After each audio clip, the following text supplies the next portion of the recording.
Ya, shalom Bapak Ibu, silakan duduk. Ini untuk kedua kalinya saya di tempat ini. Pertama saya mengucapkan terima kasih untuk Bapak Gembala dan Ibu Gembala yang memberikan kesempatan kepada saya untuk boleh beribadah dan memberitakan firman di tempat ini. Seperti yang diperkenalkan tadi, nama saya Andreas Kristanto. Saya setiap hari memang mengajar di beberapa sekolah teologi, khususnya untuk mata kuliah yang bahasa seperti itu. Nah, saya sudah beristri, mempunyai 2 orang putri yang masih kecil. Jadi kira-kira seperti itu. Nah, tentunya hari ini kemarin saya dikontak sama Ibu Desi, Pak, tolong. Nah, kebetulan saya rasa juga bukan kebetulan, karena hari ini sebenarnya saya ada jadwal besuk di MRCC sama Siloam di belakang. Jadi ya sudah, saya baru ada pelayanan sore nanti. Kira-kira begitu Bapak Ibu perkenalannya.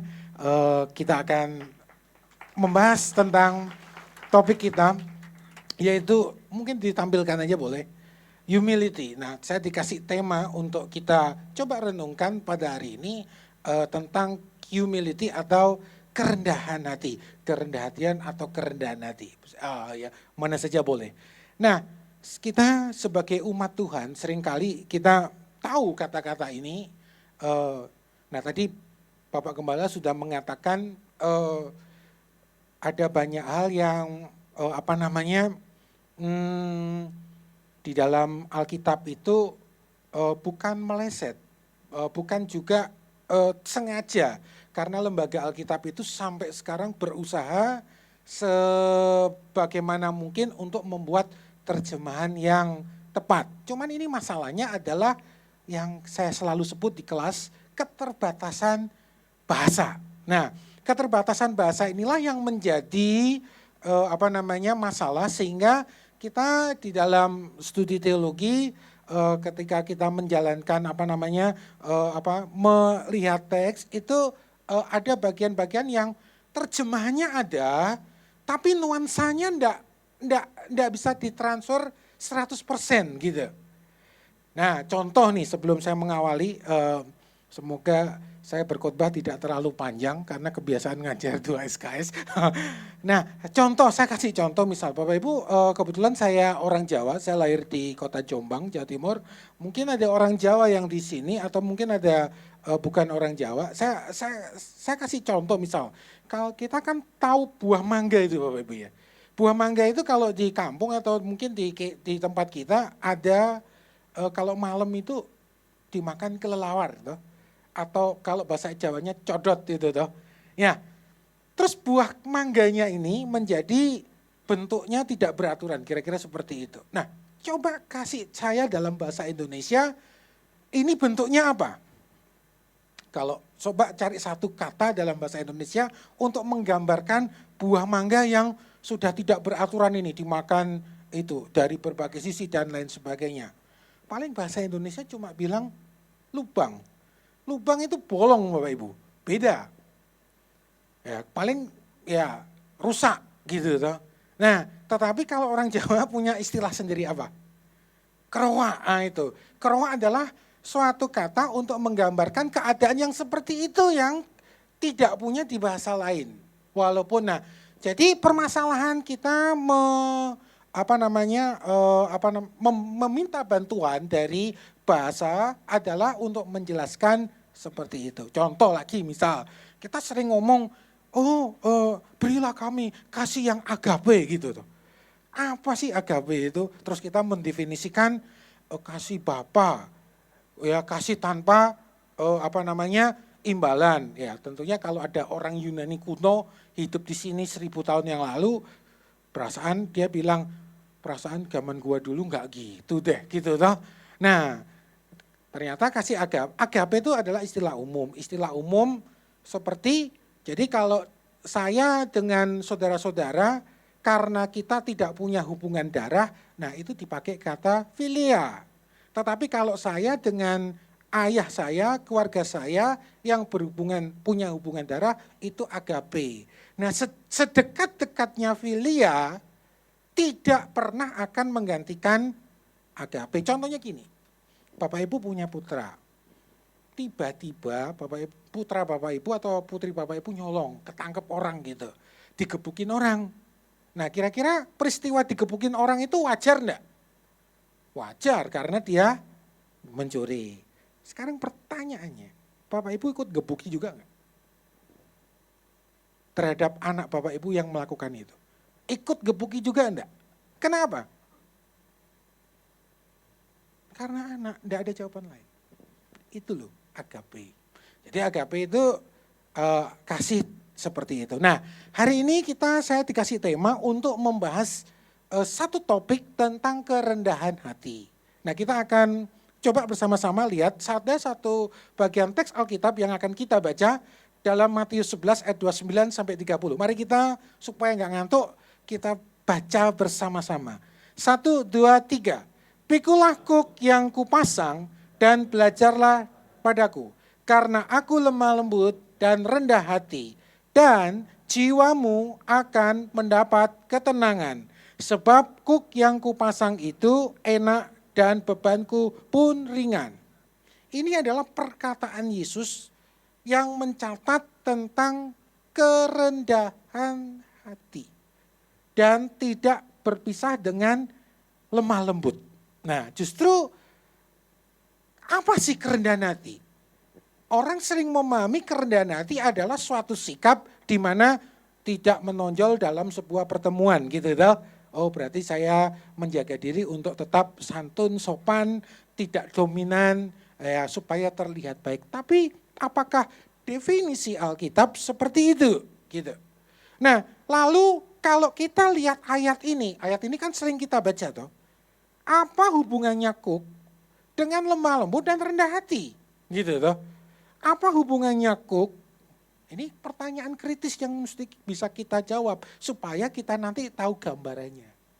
Apa hubungannya kuk, lemah lembut dan rendah hati? Ini Yesus ngomong, pikulah kuk yang kupasang. Emang enggak ada bahasa lain atau gambaran apa sih yang sedang dipakai Yesus untuk menjelaskan tentang kerendahan hati? Nah, hari ini kita akan coba membahas itu karena ini biasanya ayat yang sering kita baca tetapi kita pemahamannya kita belum dapatkan. Nah, slide selanjutnya. Saudara-saudara, berbicara tentang kuk atau dalam bahasa Yunani sugos, kalau ini sebenarnya adalah istilah gambaran yang umum di dalam dunia peternakan yang mana kalau kamus bahasa Indonesia menyebut kayu lengkung yang dipasang di tengkuk kerbau. Jadi ini. Itu. Tentu ini situasi zaman dulu dan zaman kita sekarang sama. Nah, orang sering tahu ini tetapi kurang cermat memperhatikan ini. Kurang cermatnya di mana? Slide berikutnya.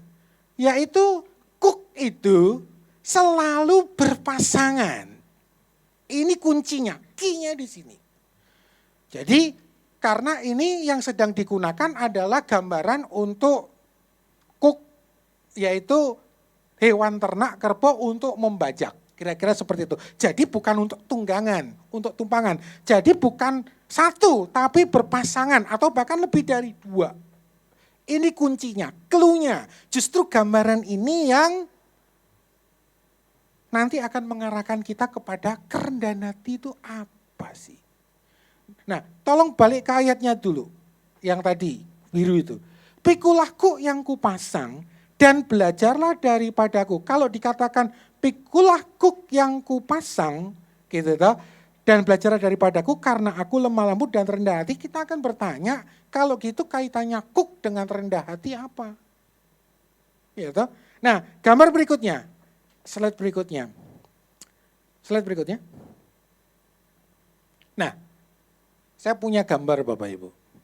Yaitu 1 dan 2. Kalau ini adalah beban, ya toh, yang kuk tadi itu. Sekarang saya punya gambar 1 dan gambar 2, dan ini adalah saya atau kita.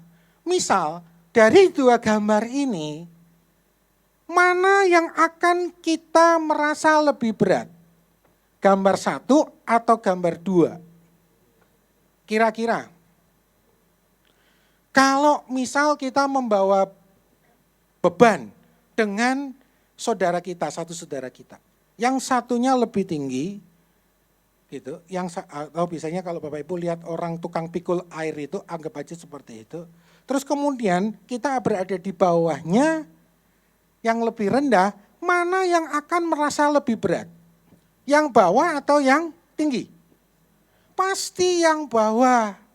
Karena ini hukum gravitasi, Bapak Ibu. Ya toh?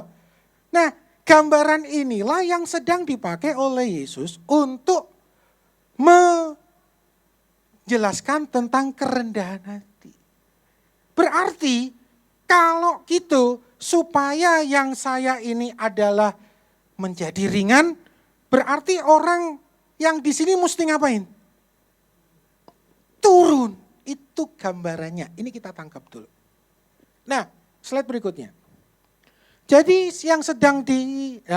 yang sedang digambarkan oleh Yesus dalam hal ini adalah ketika orang di dalam melaksanakan hukum, ya toh, melaksanakan hukum, apalagi orang Yahudi hukum Taurat, orang-orang Yahudi pada waktu itu sering melakukan ini dalam aturan-aturan mereka. Mereka sering membuat aturan-aturan di dalam perjanjian lama, kita lihat apalagi di dalam mereka sebagai pemimpin agama Yahudi, mereka ya zaman sekarang bosi gitu. Ini. Dan hukumnya adalah hukum Taurat. Sedangkan Yesus mengajarkan justru itu kita akan tahu kita tidak berada di bawah hukum Taurat. Karena hukum Taurat itu produk orang-orang Yahudi. Sedangkan hukum cinta kasih yang diajarkan dan dibuat oleh Yesus adalah seperti ini. Jadi bebannya, makanya tadi kita akan menjadi semakin mengerti karena beban kuk yang kupasang itu ringan dan aku rendah hati dan aku sejajar. Aku merendah. Yesus tidak mempunyai pola seperti ini Bapak Ibu. Ini gambarannya. Tolong gambar yang ada sapinya tadi atau kerbaunya di bagian nah, yang tadi betul. Nah, seperti ini. Jadi ini sedang digambarkan kebersamaan di dalam mematuhi hukum Tuhan. Yang mana orang Yahudi mengatakan itu adalah hukum Taurat yang produk mereka sendiri. Tetapi Yesus mengatakan cinta kasih atau kuk yang kupasang. Nah jelas Bapak Ibu, ini memberi gambaran yang sedang ditunjukkan adalah itu. Jadi kuk ini, nah biasanya orang gagal paham memahami ini, tolong gambar yang berikutnya yang tadi. Bukan. Sebelumnya, yang ada dua kuknya itu, yang kuknya. Orang gagal memahami ayat ini biasanya memahami ini kuknya ini cuma satu, tidak. Ini adalah kuk, karena kuk itu biasanya tidak, yoke itu tidak pernah satu. Selalu ganda, memang paralel gitu, tujuannya adalah untuk membaca dan itu diperlukan tenaga. Nah ini yang sedang kita angkat hari ini untuk supaya Bapak Ibu mendapatkan gambarannya. Supaya nanti kita tahu siapa yang ada di samping kita. Siapa yang memasangkan kuk itu kepada kita. Ternyata gambaran kerendahan hati itu, nah sekarang slide berikutnya. Terus, lemah lembut, tadi dikatakan, nah ini saya sedikit meminta bantuan supaya kita tahu gambarannya apa. Lemah lembut itu dari kata praos, artinya dan gentle, dan itu lebih diterjemahkan peduli. Peduli, lemah lembut, dan rendah hati. Bahasa Ibraninya ana, kemudian diterjemahkan bahasa Yunani tapeinos, artinya merendah. Jadi, dan ini kita lihat sekali dalam pribadi Yesus yang merendah. Yohanes mengatakan pada mulanya adalah firman, firman itu bersama dengan manusia, firman itu bersama dengan Allah dan firman itu adalah Allah. Terus selanjutnya firman itu telah menjadi merendah. Jadi saya coba mencari gambarannya. Dan saya tidak menemukan yang lain kecuali ini, merendah. Jadi suatu sikap untuk kita dengan kesadaran, ini berarti urusannya mau atau tidak mau. Mau merendah. Nah, karena apa? Kalau kita, coba tolong tampilkan gambar orang-orangannya tadi itu. Yang ada sejajar dan kalau kita masih seperti ini, Bapak Ibu, kita akan menjadi orang yang lawannya rendah hati, tinggi hati. Nah, jelas ini nanti pasti ada hubungannya dengan kepedulian dan jemaat. Ini loh yang membedakan kerendahan hati yang diajarkan dengan oleh Alkitab dengan kerendahan hati yang kita temui dalam biasa saja. Kalau kerendahan hati yang kita temui dalam istilah biasa itu tidak ada hubungannya dengan jemaat, hanya untuk menonjolkan diri, hanya untuk mengatakan supaya tidak dominan di publik, itu aja. Itu kerendahan hati yang ada di istilah umum. Tetapi kalau kita melihat dalam konteks Alkitab, kerendahan hati itu nanti akan selalu berhubungan dengan jemaat, dengan kepedulian terhadap sesama. Apalagi Kristus sendiri telah memberikan teladan. Makanya tolong kembali ke ayatnya tadi.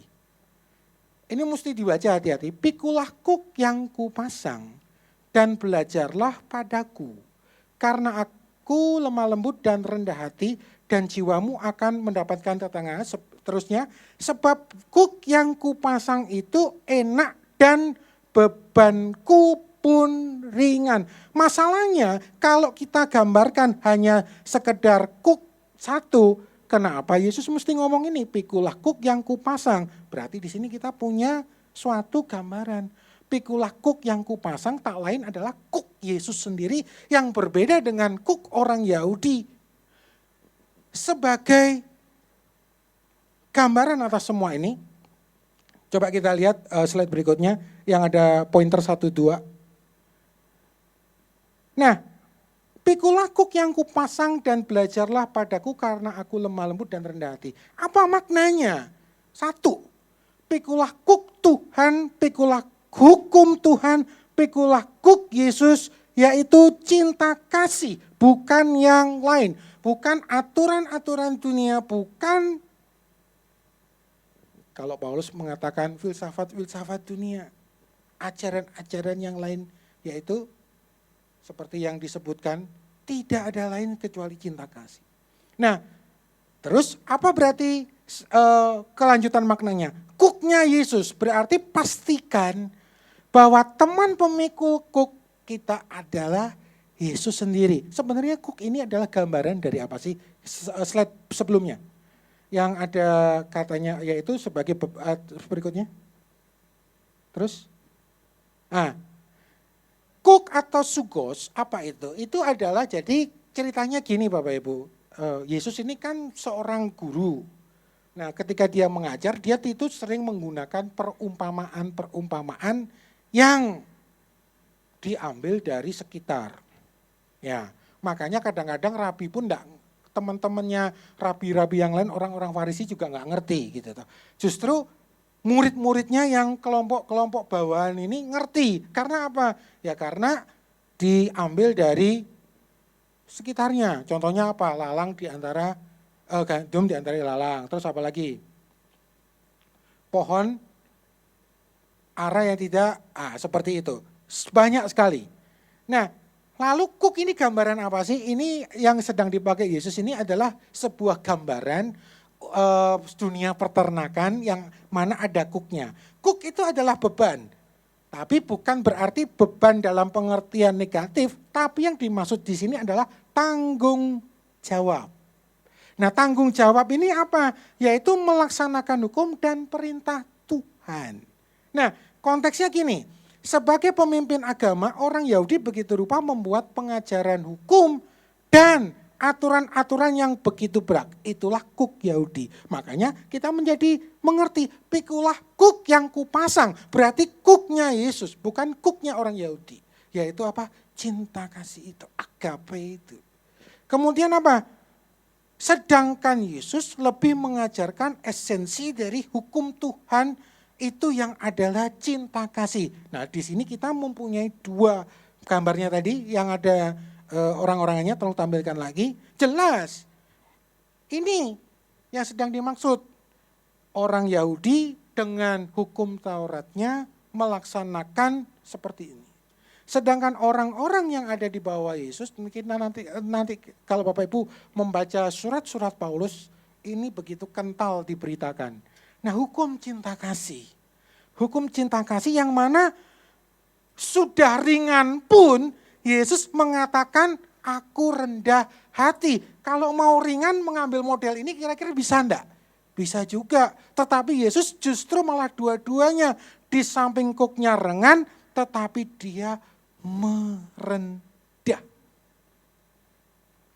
Ini loh gambaran yang sedang diberikan. Nah, ini tentunya mesti mendapatkan gambarannya tentang kuk itu apa, yuk itu apa. Nah, justru disitulah kita akan melihat ternyata rendah hati, kerendahan hatian itu adalah kemauan untuk merendah. Wah Pak, kalau ngomong kemauan ini memang niat atau tidak gitu.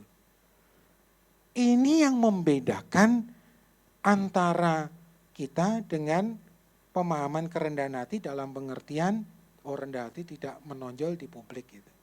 Dan kalau kita melihat surat-surat, jadi di halaman belakang setelah Injil itu surat-surat, tolong ditampilkan yang ada surat-surat, itu kita akan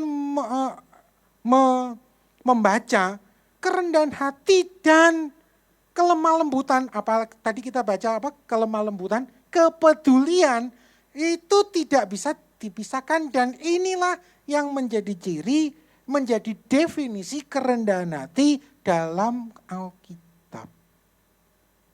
Ini yang mesti kita ikuti. Jadi kerendahan hati bukan sekedar sikap untuk kita tidak menonjol supaya dianggap baik. Oh bukan. Bukan hanya itu maksudnya.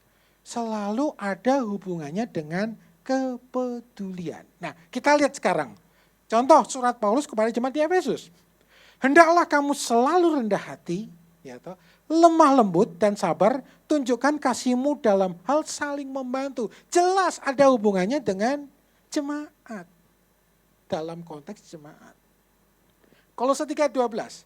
Karena itu sebagai orang-orang, jamak loh, bukan orang pilihan Tuhan. Orang-orang yaitu komunitas pilihan Allah yang dikuduskan dan dikasihnya, kenakanlah belas kasihan, kemurahan, kerendahan hati, kelemah lembutan, kepedulian. Dan inilah yang membedakan kenapa sih kita itu dituntut untuk menjadi seperti Kristus. Ini dalam hal tanggung jawab loh ya saudara. Apalagi kalau kita belajar dari Yesus itu bukan cuma sekedar tanggung jawab. Dosa pun dia pikul coba. Adakah kita yang dalam kehidupan kita menanggung beban orang lain?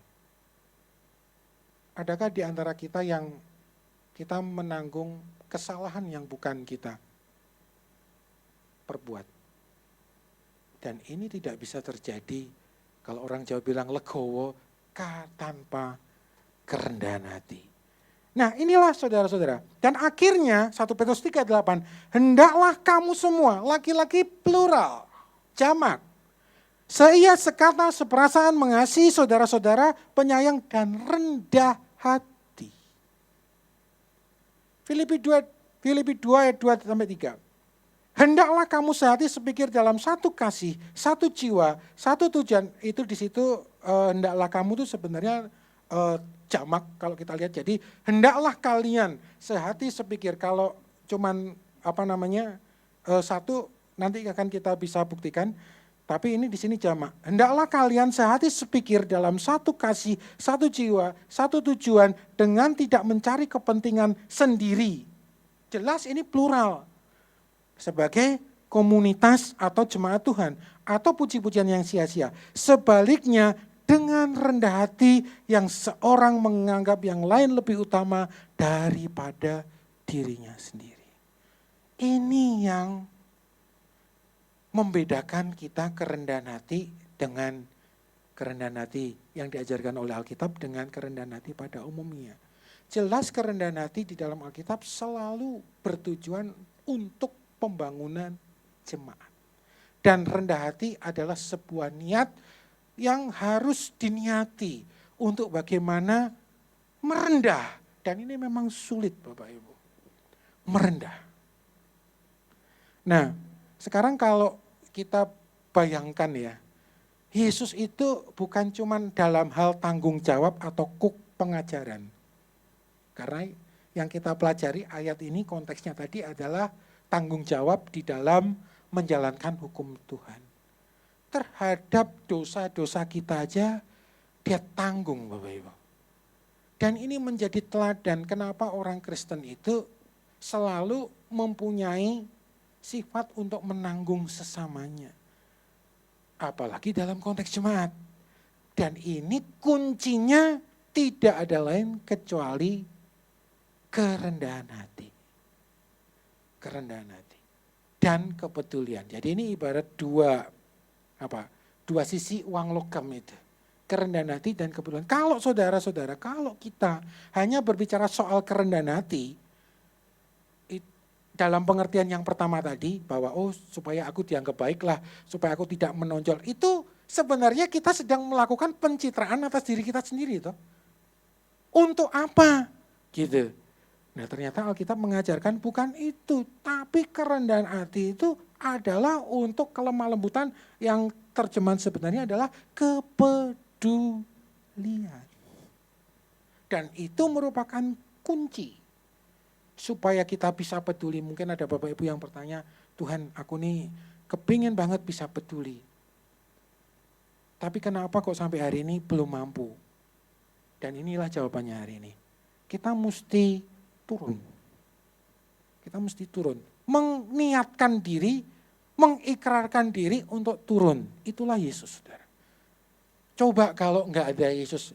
Saudara-saudara, dalam kehidupan dunia ini kita sering memahami secara biner, saudara. Salah dan benar, benar dan salah kita aja. Tapi coba bayangkan kalau misal kehidupan di dunia ini cuma masalah benar dan salah saja. Yang benar akan tetap benar, yang salah akan tetap salah. Coba bayangkan kalau tidak ada penanggung. Yang mana dia sebenarnya benar, tetapi dia harus menjadi salah supaya yang salah menjadi benar.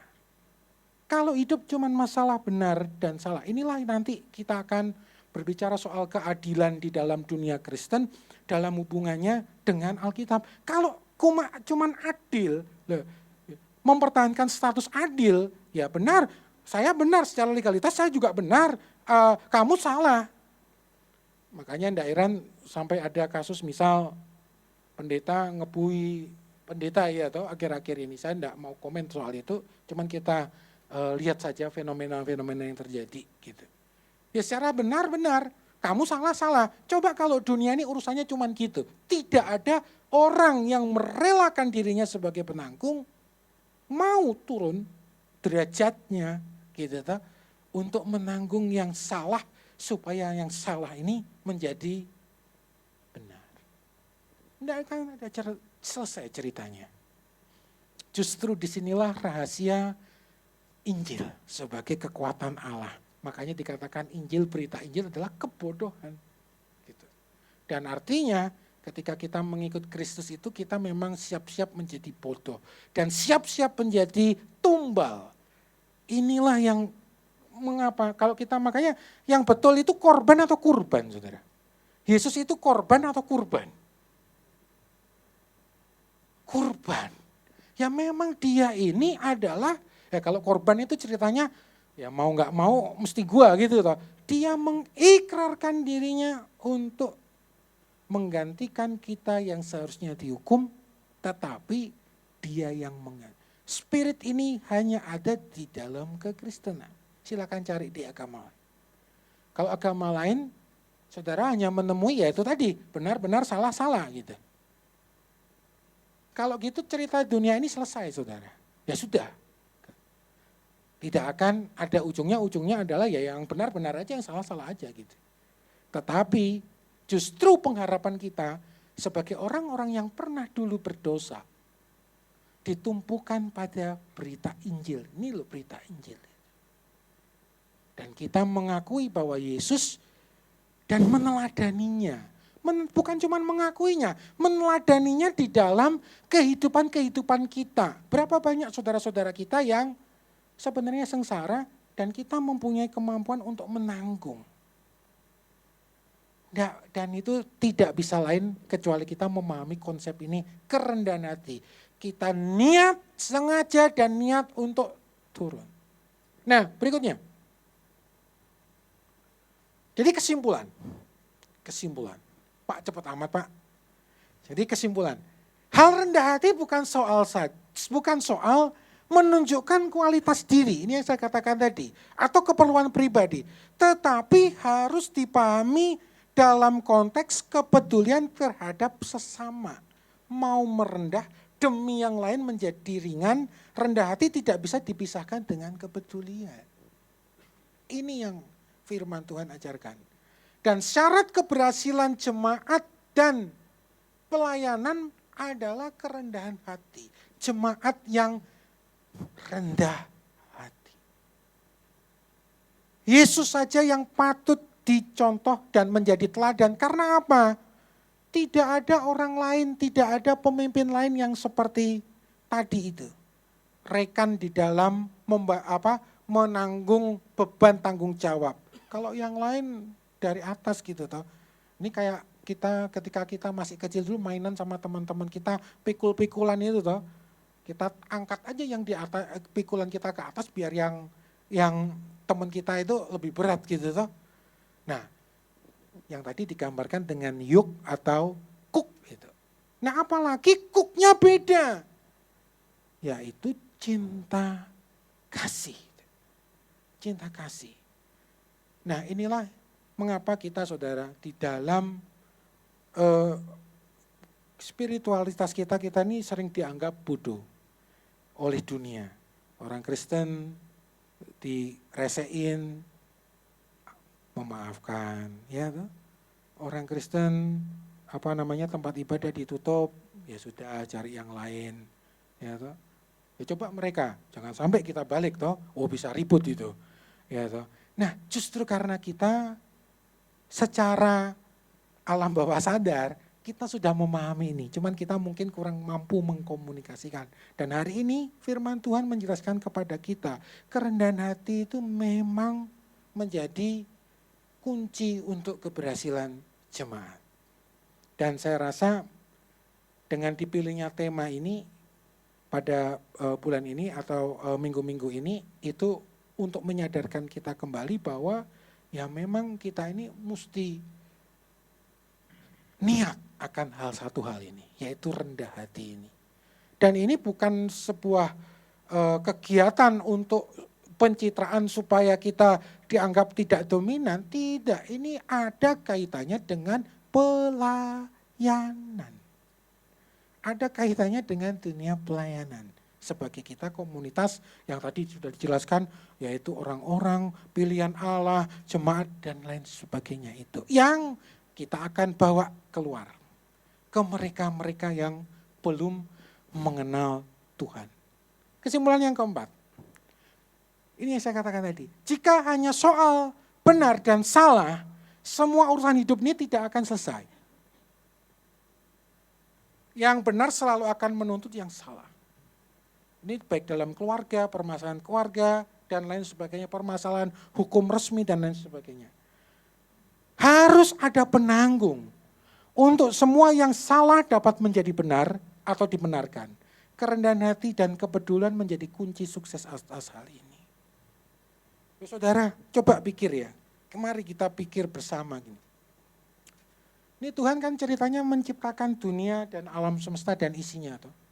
Kalau dia sudah tahu itu nanti bakal manusia gagal, kira-kira pada waktu itu kalau kita berpikir sebagai Tuhan ya, kita gagalin aja udahlah. Selesai ya toh, kan bisa toh. Oh ini manusia ini kasih kesempatan tidak bertobat-tobat gitu toh. Ternyata dunia juga semakin dirusaknya, dunia yang sudah kubuat malah dirusak oleh manusia. Kalau Tuhan tahu hal ini dalam pengetahuannya gitu toh, bisa toh dia mau, ya sudahlah kita selesaikan aja, nggak usah lah buat manusia lagi. Bisa toh? Pertanyaannya tidak berhenti di situ. Pertanyaannya gini sekarang, kenapa sampai sekarang kok masih ada kelahiran dan dunia masih terus ada? Ini pertanyaan yang harus kita jawab. Itu tadi, ya karena Tuhan itu sangat mengasihani dunia. Makanya Yohanes 3:16, karena begitu besar cinta kasih. Kalau cuman dalam kematahuannya, oh ini nanti pasti rusak, ya udahlah, enggak, daripada berlarut-larut batalin aja gitu, cancel gitu. Bisa tuh, bisa. Disinilah kita memahami kehidupan kita. Ternyata kehidupan kita ini adalah suatu keikutsertaan bersama dengan Tuhan untuk mewujudkan cinta kasih-Nya di dunia ini. Kita harus memahami kenapa kita hidup seperti itu. Nah, ada seorang bapak gereja, tadi yang humility, tolong ditampilkan, mengatakan seperti ini. If you are looking for an example of humility, look at the cross. Jika Anda melihat, mencari contoh, ini Thomas Aquinas, seorang bapak gereja, bahkan seorang pelayan Tuhan yang terkenal pada waktu di zamannya itu mengatakan bahwa jika Anda mencari contoh tentang kerendahan hati, lihatlah salib. Lihatlah salib. Saudara, berkorban dan berkorban, menyatakan diri, menanggung untuk hal yang tidak sepantasnya, bahkan sampai mati. Itu adalah spirit kekristenan. Itu adalah spirit, tetapi tidak hanya berhenti di situ saja. Ada kebangkitan. Nah, inilah yang terus kita beritakan sebagai kesaksian Injil. Masalahnya di situ tadi, kalau dunia ini hanya mengurus salah benar, enggak selesai. Yang salah, katakan salah, yang benar, maka benar. Justru di situ kita akan melihat cinta kasih Tuhan. Nah, saya mengakhiri khotbah saya dengan sebuah cerita seperti ini, nanti Bapak Ibu nilai. Sekarang misal, ada seorang pemulung, ya toh, ada cerita seorang pemulung yang tiap hari dia mengais sampah, nggak punya rumah, bajunya nggak pernah dicuci, nggak pernah mandi. Terus satu lagi gambarannya adalah ada binatang, yaitu anjing gitu, anjing yang paling bagus dengan kita kasih kalung dan macam-macam. Pertanyaannya gini, apakah ketika seorang pemulung, ini refleksi Bapak Ibu, dengan keberadaannya seperti itu, tidak pernah ganti baju, bau, kemanusiaannya hilang. Dan apakah ketika anjing kita perlakukan sebagai manusia, kita dandanin, apakah statusnya sebagai binatang akan berubah sebagai manusia? Artinya apa? Bahwa kita menghargai sesama kita. Kita menaruh landasan kita kenapa mesti rendah hati, karena manusia dalam status apapun juga adalah tetap manusia. Ini yang sedang diberitakan oleh Yesus. Makanya dia terhadap pengajaran para rabi yang tidak sangat-sangat tidak membela orang-orang yang lemah, dia mengingatkan hal ini. Tentu ketika anjing kita dandanin selayaknya manusia, statusnya tidak akan pernah berubah sebagai manusia. Derajatnya tidak akan pernah berubah sebagai manusia.